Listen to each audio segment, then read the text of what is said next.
At Black Rock in the West Country, this group of police officers are being assessed for selection. They all want to join their force's firearms units. This range will test 50 for suitability in just 1 week, and maybe 10 will make it through for training. This is part of a major recruitment drive across the country. 1,500 extra within 5 years. Total cost £300 million, Channel 4 News has learned, with only half being funded by government. The other is coming from police force budgets. Senior officers say they're on target, but fear problems ahead. Why do you anticipate there may be a crisis? Well, a crisis is a strong word, but there is a potential that we won't get enough volunteers, and that's for a variety of reasons. And the main reason really is the pressure that officers come under, not just from themselves, but from family and friends around why would you put yourself in that situation where, despite world-class training, one day you might have to make a split-second decision to pull the trigger and discharge your firearm. If it goes wrong for officers, they could be going to jail.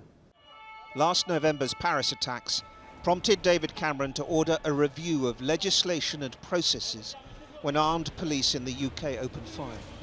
Channel 4 News has been told that review, carried out by the Home Office, is now complete and favourable to police concerns.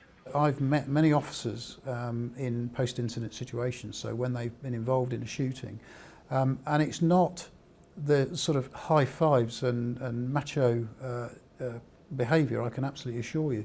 They are traumatised by what they've just been through, and to require them to provide detailed accounts straight after the incident, I think is too much. Is that the only thing?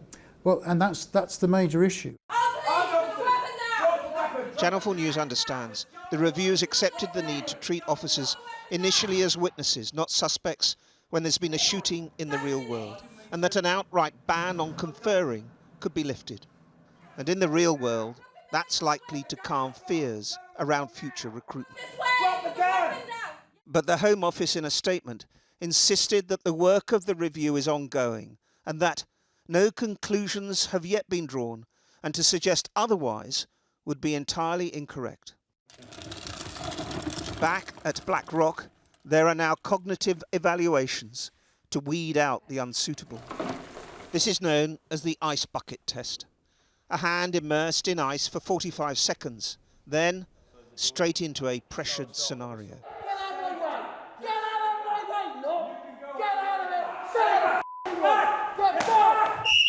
It's all about how you react, because the ultimate decision will be a split-second one on whether or when you fire or not. Can I have a Glock, please, James? This officer, with 10 years' service, passed that ice bucket test and many more. He's now awaiting deployment to an armed response team in Gloucestershire, and like the others we filmed, we agreed not to show faces. You're not worried about being held accountable for your actions in this role? I'm not, no. We've got, as part of the training, we had post-incident procedures which show there is a support mechanism there for the officers should the worst case scenario happen. Do you trust that system? I do trust the system, and I trust the colleagues and the people that speak to me. The attacks in France are seen by senior officers here as a game changer. And so it follows, to use another cliche, that the rules of the game are also changing.